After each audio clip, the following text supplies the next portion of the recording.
గత ప్రభుత్వం అసైన్డ్ భూముల కోసం తెచ్చిన జీవోని తక్షణమే సవరణ చేయాలని విదేశం ఐక్యవేదిక నేతలు డిమాండ్ చేశారు. ఈ చట్టం ద్వారా రాష్ట్ర వ్యాప్తంగా 40,000 ఎకరాల అక్రమ క్రయ విక్రయాలు జరిగాయని ఆరోపించారు.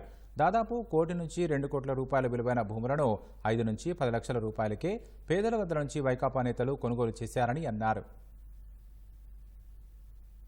మాజీ సీఎస్ జవహర్ రెడ్డి దగ్గర నుండి, రాజకీయ పార్టీ నాయకులు పెద్దిరెడ్డి దగ్గర నుండి, ఉత్తరాంధ్ర వైసీపీ నాయకుల దగ్గర నుండి వారి బినామీలని అడ్డు పెట్టుకుని ఈ అసైన్డ్ భూమిని క్రయ విక్రయాలు చేశారు. 1 కోటి నుండి 2 కోట్ల రూపాయలు విలువైనటువంటి భూమిని 5 నుండి 10 లక్షలకే కాజేశారు. దీని మీద మేము గతంలోనే డిమాండ్ చేశాం, సిట్టింగ్ న్యాయమూర్తి చేత విచారణ జరిపించండి అని. మేమైతే జీవోని రద్దు చేయమని అంటలా, ఈ జీవో అవసరం, కానీ దీన్ని సవరణ చేయాలి.